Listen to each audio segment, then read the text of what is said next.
My uncle banned me from Thanksgiving dinner for being toxic and causing family drama. The same week I paid his property taxes because he couldn't afford them. "Oliver, you're not welcome this year," Uncle Ron said over the phone. "Ava's been through enough stress, and we need a peaceful holiday without you stirring up trouble."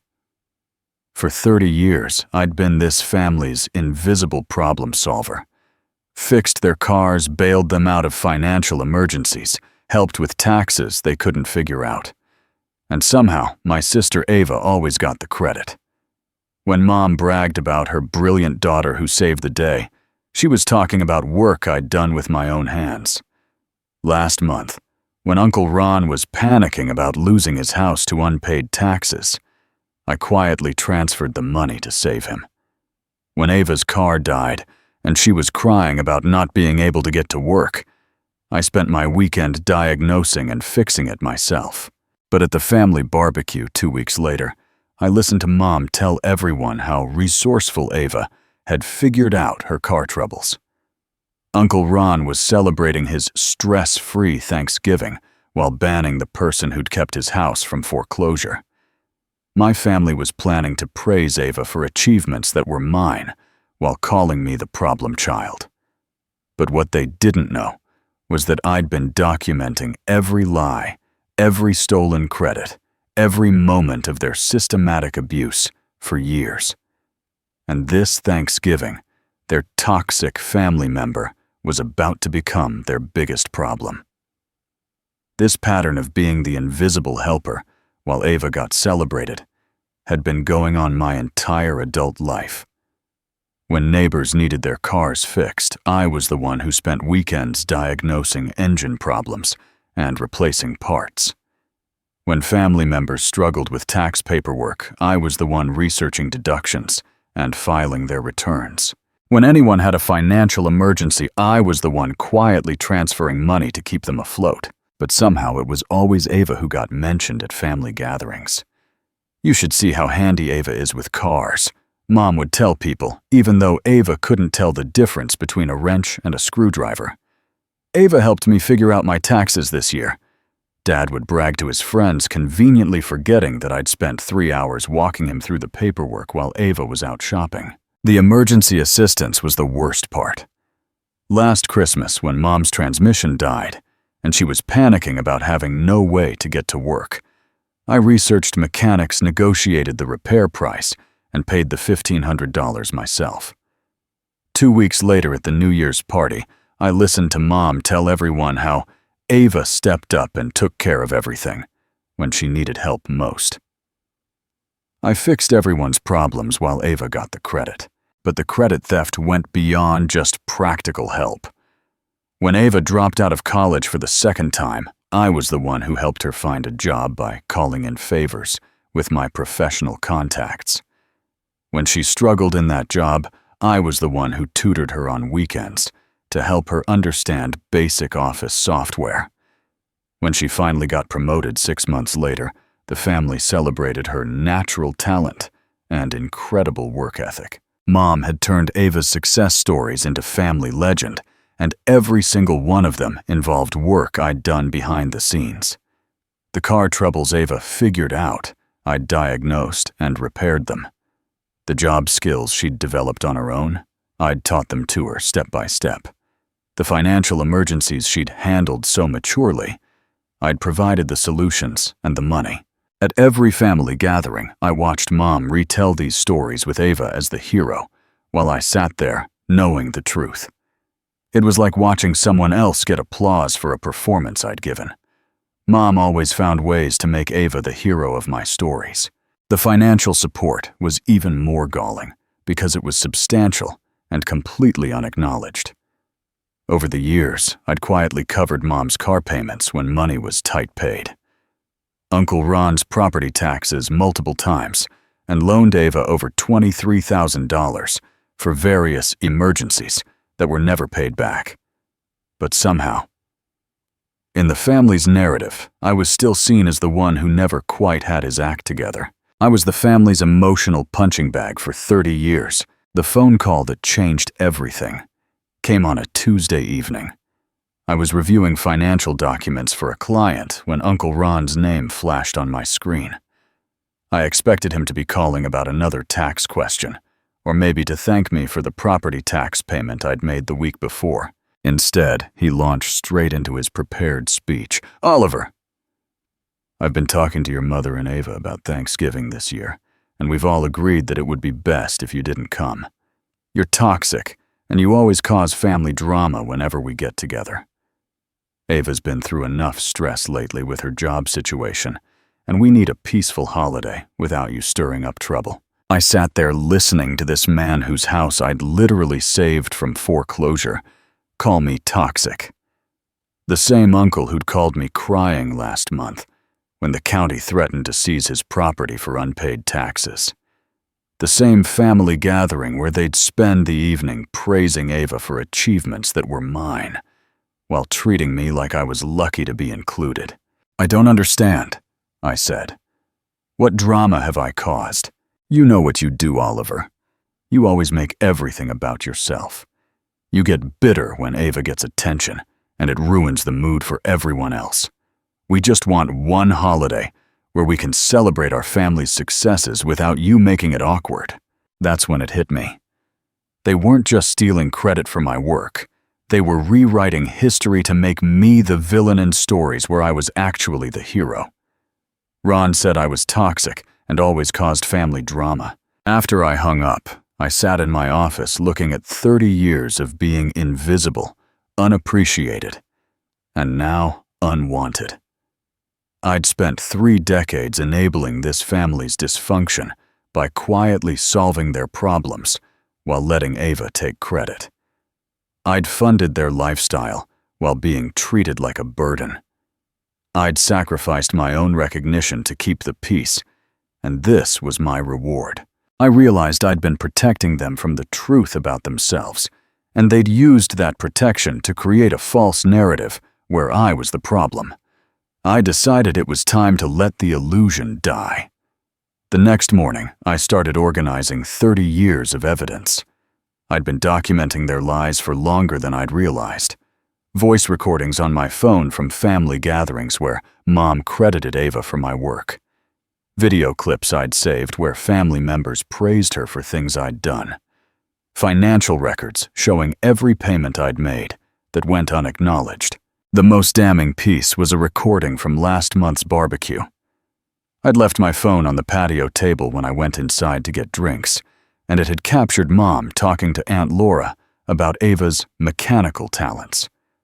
Mom was literally describing how Ava had figured out that transmission problem by herself, completely forgetting that I'd spent hours on the phone with mechanics and paid the $1,500 repair bill. I had bank statements showing the property tax payments to Uncle Ron's county office, screenshots of text messages where family members asked for my help, followed by social media posts giving Ava credit for the solutions. Even photos from family events where I was either cropped out or standing in the background while Ava was front and center getting praised for my achievements. I organized everything chronologically, creating a comprehensive timeline of credit theft that spanned decades. The pattern was so consistent it was almost comical. Every major family crisis I'd solved, every financial emergency I'd covered, every problem I'd fixed, there was always a corresponding story where Ava was the hero, and I was either invisible or painted as unhelpful. I spent the week organizing years of documented lies. Meanwhile, my family was having the time of their lives planning their peaceful Thanksgiving. Ava posted daily updates on Facebook about how excited she was for a drama-free holiday with people who actually appreciate family. Mom shared recipes and talked about how wonderful it would be to have a positive atmosphere for once. Uncle Ron posted a photo of his newly cleaned dining room with the caption, "Ready for a Thanksgiving celebration," with grateful hearts and no negativity. The irony was incredible. He was preparing to host a gratitude dinner while excluding the person who'd kept him from losing his house. The family group chat, which I will no longer part of, but which my cousin Maya occasionally shared screenshots from, was full of excitement about how relaxing this Thanksgiving would be. "Finally, we can just enjoy each other's company," Mom had written. No one to make everything about themselves. They were so confident in their narrative, so certain they'd solved their problem by excluding me. They had no idea I was methodically compiling evidence that would destroy that narrative completely. They posted photos of their perfect family dinner without me. I spent Thanksgiving Day making final preparations. I formatted the evidence into a comprehensive post for Facebook, complete with audio clips, photos, financial records, and a detailed timeline. I wrote a calm, factual summary explaining exactly what had happened over the past 30 years, with timestamps and documentation for every claim. I scheduled the post to go live at 8 p.m. right when they'd be finishing their Grateful Hearts dinner, and probably posting more photos of their perfect family celebration. While they celebrated without me, I prepared their reckoning. At exactly 8 p.m. I clicked post and watched 30 years of lies go public. The Facebook post included everything video recordings of Mom crediting Ava for my work, audio clips of family members forgetting my contributions, bank statements showing my financial support, and a detailed timeline explaining how their golden child narrative was built on my invisible labor. The post was titled, "The Real Story Behind Our Family's Success Stories," and it began, "My family banned me from Thanksgiving for being toxic, so here's the documented truth about who actually solved their problems for the past 30 years. I posted everything on Facebook for the whole family to see. Within 20 minutes, the comments started rolling in. Extended family members who'd heard these stories for years, but never knew the real details, began asking questions. Cousin Maya was online and commented immediately. "Oliver, I always wondered how Ava became so good at car repairs overnight. Now I understand." Uncle Mike, who I rarely talked to, shared his own story. "I remember when Oliver helped me move last year, but at the next family gathering, everyone was praising Ava for being so helpful to family. I was confused because she wasn't even there." Aunt Laura chimed in. "The tax thing makes sense now. I've always wondered how Ron could afford those property tax bills on his salary." More family members started connecting the dots, sharing their own observations about the inconsistencies they'd noticed over the years. Cousin Maya was the first to confirm what I'd been saying. By 9 p.m. my phone was buzzing constantly. Mom called first, her voice shaking with panic. "Oliver, what have you done? You need to delete that post right now. People are asking questions I can't answer." "What questions can't you answer, Mom? You're destroying our family over some petty grievance. Ava is devastated. Uncle Ron is furious. You need to fix this." 20 minutes later, Ava called crying. "How could you do this to me? People are saying horrible things about me in the comments.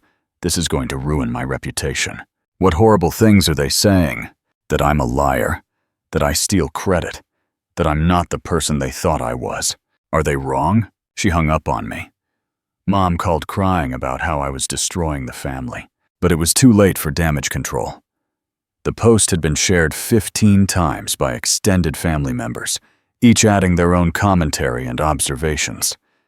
Cousin Daniel shared it with the caption, "Finally the missing pieces of the puzzle." Aunt Sarah added her own story, about always wondering why Oliver never got credit for the help she knew he'd provided. The evidence was spreading faster than they could contain it. Uncle Ron tried calling me, but I let it go to voicemail. I could see his panicked comments on Facebook trying to downplay the property tax payments, but people were asking direct questions about gratitude and acknowledgement that he couldn't answer without looking worse. The phone call started as soon as the video went live. The most devastating piece of evidence was the video from last month's barbecue. I'd been recording a time-lapse of the sunset from the patio when Mom and Aunt Linda started talking about car troubles. In the background of my video, you could hear Mom's voice clearly explaining how brilliant Ava had diagnosed and fixed her transmission problem. "She just knew exactly what to look for," Mom was saying. "Ava spent hours researching the problem and found the perfect mechanic. She even negotiated the repair price down and handled the entire situation herself. I don't know what I would have done without her, but I had the bank records showing that I'd paid the $1,500 repair bill from my account.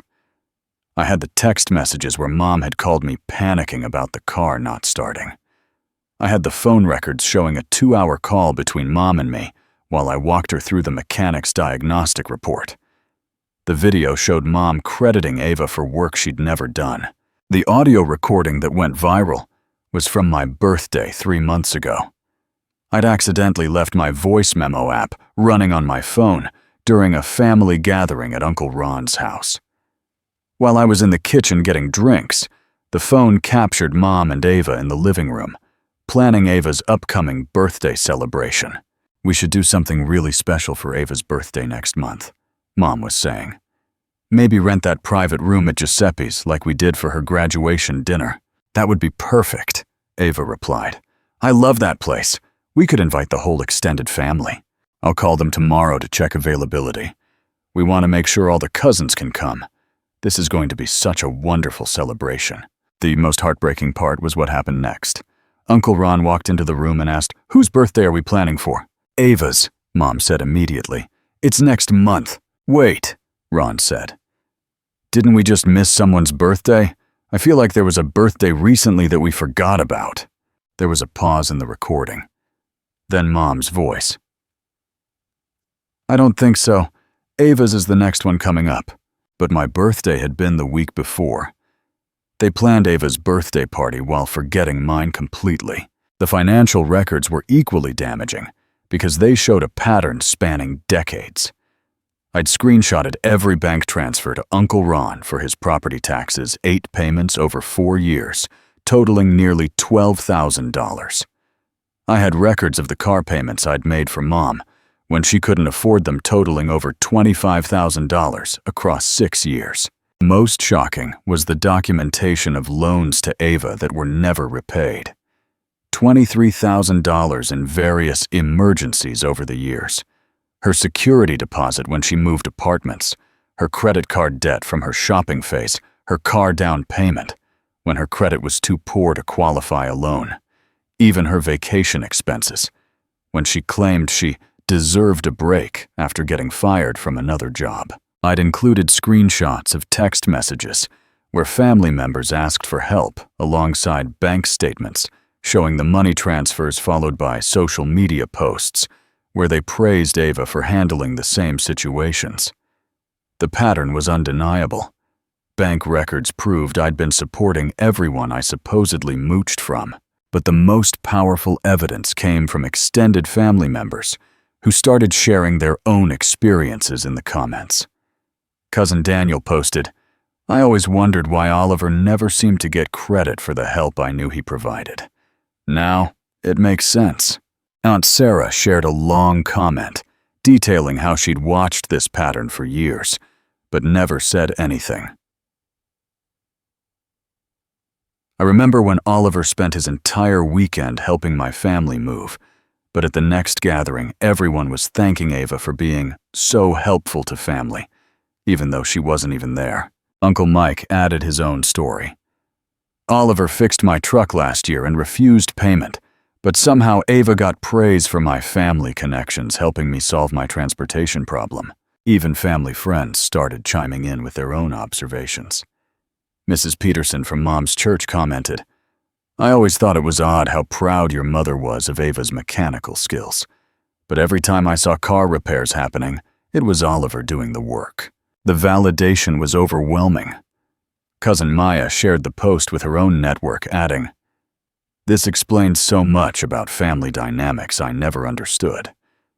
Within hours, dozens of extended family members, family friends, and even neighbors had confirmed details of Oliver's story with their own witnessed experiences. 30 years of lies collapsed in one Facebook post. By midnight, the damage control calls were coming in non-stop. Mom called first, her voice switching between tears and anger. "Oliver, you have to delete this post right now. People are saying terrible things about our family. This is humiliating." "What terrible things are they saying?" "That we're liars." That we used you. That Ava isn't who we said she was. You're destroying 30 years of family relationships over some petty jealousy. Uncle Ron called next. His authority completely gone, replaced by panic. Oliver, this is getting out of hand. People are asking me direct questions about the property taxes. My own neighbors are commenting on the post. You need to take this down before it ruins everyone's reputation. Ava's call was the most desperate. Please, Oliver, I'm begging you. People at work are starting to see this.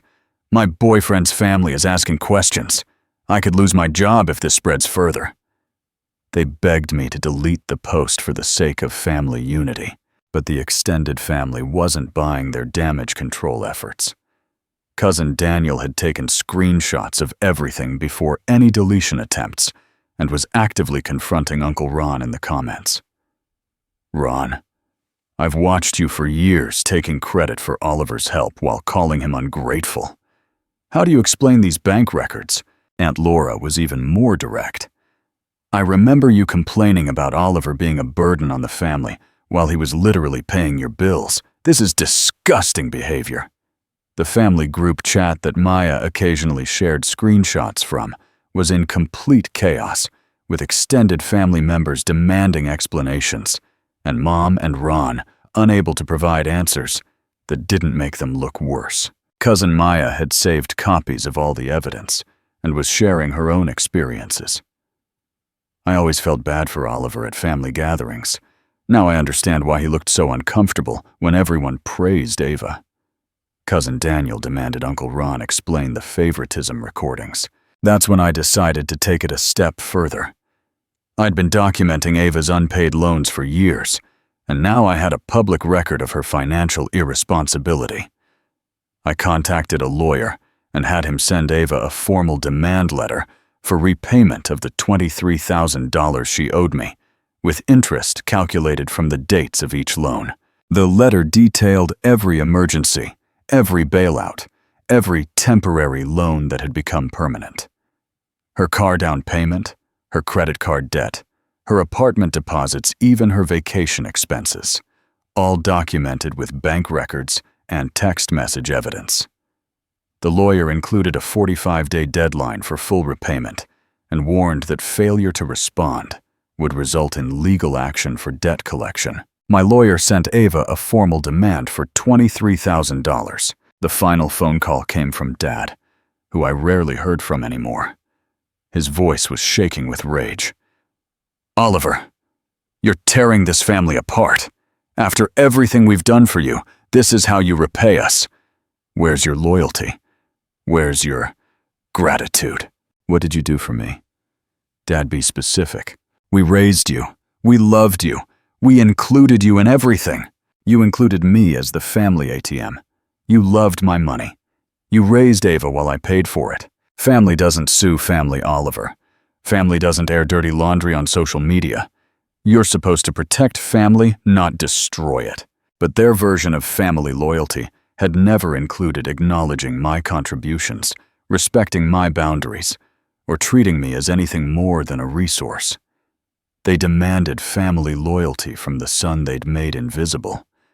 Within 24 hours, my post had been shared over 100 times beyond our immediate family. Cousin Maya had shared it with her college friends, who shared it with their networks. The story resonated with people who'd experienced similar family dynamics, and the comment section became a support group for other invisible family members. The golden child finally met the receipts, wrote one commenter, whose story went viral in the replies. Another added, "This is what happens when documentation beats manipulation." The hashtag, Invisible Family. Member started trending in family therapy circles, with people sharing their own stories of systematic favoritism and scapegoating. The viral attention brought even more extended family members out of the woodwork. Relatives I hadn't heard from in years were commenting with their own observations about the family dynamics they'd witnessed, but never understood. The story went viral when Cousin Maya shared it with her friends. But the real vindication came from extended family members who'd been watching this pattern for decades. Aunt Laura posted a long comment that got hundreds of likes. I've suspected this favoritism for years, but never felt comfortable saying anything. Oliver. I'm sorry we all stayed silent while you were being treated this way. Uncle Mike shared his own revelation. I always wondered why Oliver seemed so withdrawn at family gatherings. Now I understand he was watching other people get credit for his work. Cousin Daniel added, every time I asked Oliver for help over the years he was there. Every time I thanked the family publicly, Ava somehow got mentioned instead. This explains everything. Even family friends started sharing their observations. Mrs. Peterson from Mom's church wrote, I watched this family dynamic for 20 years and always felt something was off. Your mother would brag about Ava's accomplishments, but I only ever saw Oliver doing the actual work. The validation was overwhelming. Extended family members were publicly acknowledging what they'd witnessed, creating an undeniable record of the systematic favoritism. Aunt Laura said she'd suspected the favoritism for years. Meanwhile, Mom and Ava's attempts at damage control were making everything worse. Mom tried commenting on the post to defend herself. This is a private family matter being blown out of proportion. Oliver has always been dramatic and attention-seeking. But Cousin Daniel immediately replied with a recording he'd saved from the post. Are you calling your own recorded voice dramatic? Because we can all hear you giving Ava credit for Oliver's transmission repair work. Other family members started playing back specific examples from the evidence, making Mom's denials look ridiculous. Ava tried a different approach, posting her own Facebook status. I'm being attacked by family members who are jealous of my success. I've worked hard for everything I've achieved, and I won't be bullied into apologizing for my accomplishments. But Uncle Mike immediately commented with receipts. Ava, I was there when Oliver fixed your car. I was there when he paid for your security deposit. I was there when he taught you how to use Excel. Which of these would you call your accomplishments? The public humiliation was complete when even strangers started commenting with similar family experiences, making it clear that this wasn't just a family dispute, but a recognized pattern of abuse. Mom's denials crumbled when cousins played back her recorded words. Uncle Ron's authority collapsed even more dramatically. His own children who'd been reading the evidence publicly called him out. Cousin Tom, Ron's eldest son, commented on the post, Dad, I'm ashamed of how our family treated Oliver. I remember you calling him ungrateful while he was literally saving our house. Ron's daughter Lisa added her own comment. I grew up thinking Ava was this amazing person, but looking at the evidence, she's been taking credit for Oliver's work my entire life.